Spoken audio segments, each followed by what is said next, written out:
안녕하십니까? 여러분의 경제 나침반 스마트 경제 브리핑입니다. 오늘은 2026년 1월 22일입니다. 오늘 대한민국 경제사에 기록될 역사적인 하루였습니다. 여러분의 포트폴리오가 지금 이 순간에도 변화하고 있습니다. 먼저 오늘의 핵심 뉴스 3가지를 예고해 드리겠습니다. 첫째, 코스피가 46년 만에 새로운 역사를 썼습니다. 과연 이것이 진짜 상승장의 시작일까요? 둘째, 해외 주식 투자자 52만 명 시대, 양도세 신고 대상자가 급증하면서 세금 부담도 현실이 되었습니다. 셋째, 금한돈 가격이 100만 원을 돌파하며 안전자산으로의 관심이 폭발하고 있습니다. 10분 후 여러분은 이 3가지 변화가 내 자산에 어떤 영향을 미치는지, 그리고 어떻게 대응해야 하는지 명확한 답을 얻게 되실 것입니다. 지금 바로 시작하겠습니다. 첫 번째 뉴스입니다. 코스피 지수가 46년 만에 역사적 신기록을 달성했습니다.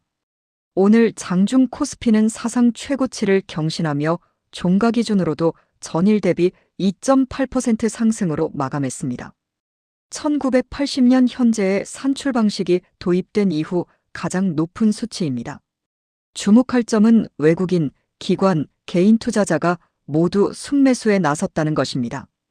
특히 개인 투자자들의 순매수 규모가 1조 2천억 원에 달하며 동학개미의 강력한 복귀를 알렸습니다. 무엇이 이런 역사적 상승을 만들어냈을까요? 3가지 핵심 동력을 분석해드리겠습니다. 첫째, AI 반도체 슈퍼사이클의 본격화입니다. 삼성전자와 SK하이닉스가 주도하는 HBM 시장 급성장으로 우리나라 반도체 기업들의 실적이 폭발적으로 개선되고 있습니다. 주가의 기본 공식을 보시면 주가 주당 순이익 곱하기 주가 수익 비율. 현재 반도체 업종의 EPS가 급증하면서 주가 상승을 뒷받침하고 있습니다. 둘째, 글로벌 금리 인하 사이클 진입입니다. 미국 연준의 금리 인하로 신흥국으로의 자금 유입이 가속화되고 있습니다. 금리와 주가의 관계를 보면 주식 가치는 미래 현금 흐름분의 할인율입니다. 금리가 낮아지면 할인율이 감소해 주식의 현재 가치가 상승하는 메커니즘입니다. 셋째, 기업 밸류업 프로그램의 가시적 성과입니다. 정부 주도의 주주환원 정책으로 코리아 디스카운트 해소 기대감이 커지고 있습니다. 그렇다면 지금 투자자 여러분은 어떻게 대응해야 할까요? 초단기 투자자라면 고점 부담을 인식하고 차익 실현 구간을 설정하는 것이 중요합니다. 기술적으로 과매수 구간 진입으로 단기 조정 가능성을 염두에 두어야 합니다. 중장기 투자자라면 이번 상승이 실적에 기반한 것인지 지속 확인이 필요합니다. 특히 AI, 2차 전지, 바이오 등 성장 섹터의 실적 모멘텀을 점검하면서 분할 매수 전략을 권장합니다. 자영업자 여러분께는 증시 활황이 자산 효과를 통해 소비 심리 개선으로 이어질 수 있다는 점에 주목하시기 바랍니다. 프리미엄 소비재와 외식 업종에 긍정적 영향이 예상됩니다. 핵심은 과도한 낙관도, 과도한 비관도 모두 경계하는 것입니다. 역사적 고점은 기회이자 동시에 리스크라는 점을 명심하시기 바랍니다. 두 번째 뉴스입니다. 해외 주식에 투자하신 서학개미 여러분께 중요한 소식입니다. 국세청 발표에 따르면 올해 해외 주식 양도소득세 신고 대상자가 52만 명을 돌파했습니다. 작년 대비 38% 증가한 수치입니다. 총 납부 세액 규모는 2조 3천억 원에 달하며 1인당 평균 납부액이 440만 원을 넘어섰습니다. 이는 해외 주식 투자가 이제 소수의 전유물이 아닌 대중적 투자 수단이 되었다는 의미입니다. 해외 주식 양도소득세 구조를 정확히 알아보겠습니다. 과세표준은 양도 차익백이 기본공제 250만 원. 납부세액은 과세표준 곱하기 지방세 포함 22%. 구체적인 예를 들어보겠습니다. 엔비디아 주식으로 1억 원의 수익을 냈다면 납부세액은 1억 빼기 250만 원 곱하기 22%는 2,145만 원. 무려 2,145만 원의 세금을 내야 합니다. 절세 전략 핵심 포인트를 알려드리겠습니다. 첫째, 손익통산 적극 활용. 같은 해 발생한 해외 주식 손실로 이익을 상기할 수 있습니다. 테슬라에서 3천만 원 손실을 봤다면 엔비디아 이익과 상계해 과세 표준을 7천만 원으로 줄일 수 있습니다.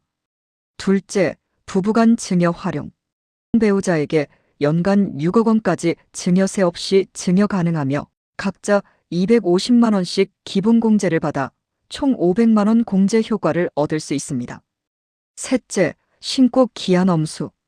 올해 해외 주식 양도소득이 있었다면 내년 5월 31일까지 반드시 신고해야 하며 무신고 시 20% 가산세가 부과됩니다. 세금 부담이 늘었다고 해서 해외 투자를 포기할 필요는 없습니다. 전략적 접근법을 제시해드리겠습니다. 연말 세무계획을 통해 손실 종목은 손절로 손익통산에 활용하고 우량 종목은 장기 보유하는 전략이 효과적입니다. 국내 주식은 연간 5천만 원까지 양도 차익이 비과세이므로 해외 주식과 적절한 균형을 맞추는 것이 중요합니다. 세후 수익률을 계산하면 실질 수익률은 명목 수익률 곱하기 1 빼기 22%. 세금을 22% 내더라도 장기적으로 우량 기업은 이를 상쇄하고도 남는 수익을 가져다 줍니다. 세금은 성공의 증거라는 마인드로 접근하시기 바랍니다. 세 번째 뉴스입니다. 안전자산의 대명사인 금이 또다시 역사를 썼습니다. 오늘 서울 금시장에서 순금 한돈 3.75g 가격이 100만 원을 돌파했습니다. 1년 전 70만 원대에서 43% 급등한 것입니다. 국제 금값도 온스당 2,850달러를 넘어서며 사상 최고치를 경신했습니다. 전문가들은 올해 안에 온스당 3,000달러 돌파도 가능하다고 전망하고 있습니다. 천정부지로 치솟는 금값의 배경을 분석해 보겠습니다. 첫째, 지정학적 불확실성 심화입니다. 중동 정세 불안과 미중 갈등 지속으로 안전자산 선호 현상이 강화되고 있습니다. 금은 역사적으로 공포의 지표로 불리며 불확실성이 커질수록 금값이 상승하는 패턴을 보입니다. 둘째, 중앙은행들의 금 매입 러시입니다. 2025년 전 세계 중앙은행들이 매입한 금이 1,200톤을 넘어섰습니다. 특히 중국, 러시아, 인도 등 신흥국들이 달러 의존도를 낮추고 금 보유량을 늘리고 있습니다. 셋째, 달러 약세와 인플레이션 해지 수요입니다. 금과 달러의 관계를 보면 미국의 금리 인하로 달러가 약세를 보이면서 달러 표시 자산인 금의 상대적 매력이 높아졌습니다. 그렇다면 지금 금에 투자해야 할까요? 전문가적 조언을 드리겠습니다. 금 투자의 기본 원칙은 포트폴리오의 5에서 10%입니다. 금은 공격적 수익보다는 위험 분산이 목적입니다. 투자 방법별 특징을 정리해드리겠습니다. 실물금은 실물 보유의 안정감이 있지만 보관 부담과 높은 거래 수수료 5에서 7%가 단점입니다. 금 통장 소액 투자가 가능하고 보관이 편리하지만 실물 인출 시 수수료와 예금자 보호 미적용이 단점입니다. 금 ETF는 주식처럼 실시간 거래가 가능하고 0.3에서 0.5%의 낮은 수수료가 장점이지만 해외 ETF의 경우 환율 리스크가 있습니다. 투자 타이밍 전략으로는 분할 매수를 권장합니다. 한 번에 몰아서 사기보다 3에서 6개월에 걸쳐 나누어 매수하는 것이 변동성을 줄이는 효과적인 방법입니다. 오늘 스마트 경제 브리핑 핵심 내용을 정리해드리겠습니다. 첫째, 코스피 46년 만에 역사적 기록. AI 반도체와 금리 인하가 만든 완벽한 조합. 투자 전략 과열 경계하되 성장 모멘텀 있는 우량주 분할 매수. 자영업자분들께는 자산 효과로 인한 소비 증가 기대. 둘째, 서학개미 양도세 신고자 52만 명 시대. 평균 440만 원의 세금 부담, 총 2조 3천억 원 규모. 절세 전략은 손익통산, 부부 증여, 연말 세무계획 필수. 핵심 메시지는 세금은 성공의 증거, 장기 투자 관점 유지. 셋째, 금한돈 100만 원 돌파. 지정학적 리스크와 중앙은행 매입이 주요 동력. 투자 방향은 포트폴리오의 5에서 10%를 금 ETF 활용한 분할 매수. 목적은 공격적 수익보다는 자산 방어용 보험 역할.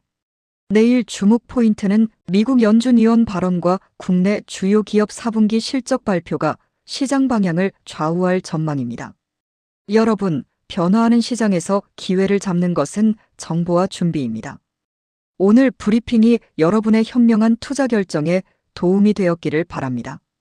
구독과 좋아요, 그리고 알림 설정으로 내일도 가장 빠른 경제 뉴스를 받아보세요. 댓글로 궁금한 점이나 다뤄주었으면 하는 주제를 남겨주시면 적극 반영하겠습니다. 스마트 경제 브리핑, 내일 더 유익한 정보로 찾아뵙겠습니다.